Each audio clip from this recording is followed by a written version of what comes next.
ಬಹಳ ದಿನಗಳಿಂದ ಮಳೆಯ ನಿರೀಕ್ಷೆಯಲ್ಲಿದ್ದ ಮಂಡ್ಯ ನಗರಕ್ಕೆ ಕೊನೆಗೂ ಮಳೆರಾಯ ಆಗಮಿಸಿದ್ದಾನೆ.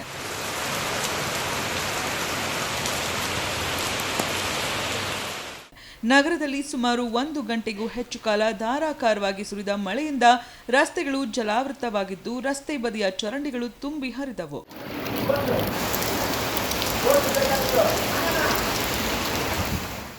ಮಳೆಯ ಕೊರತೆಯಿಂದ ಆತಂಕದಲ್ಲಿದ್ದ ರೈತರು ಹಾಗೂ ಸಾರ್ವಜನಿಕರಿಗೆ ಈ ಮಳೆ ಹೊಸ ಆಶಾಕಿರಣ ಮೂಡಿಸಿದೆ.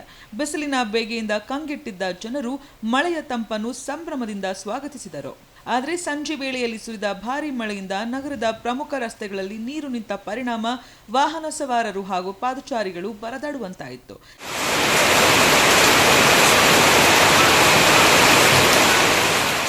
ಕೆಲವೆಡೆ ವಾಹನ ಸಂಚಾರ ನಿಧಾನಗೊಂಡು ಟ್ರಾಫಿಕ್ ಸಮಸ್ಯೆಯೂ ಉಂಟಾಯಿತು. ಒಟ್ಟಾರೆ ಬಹಳ ದಿನಗಳ ನಂತರ ಸುರಿದ ಈ ಮಳೆ ಜನರಿಗೆ ನೆಮ್ಮದಿ ನೀಡಿದರೂ ನಗರದಲ್ಲಿ ಮಳೆ ನೀರು ಸರಾಗವಾಗಿ ಹರಿದು ಹೋಗದ ಸಮಸ್ಯೆ ಮತ್ತೊಮ್ಮೆ ಬೆಳಕಿಗೆ ಬಂದಿದೆ.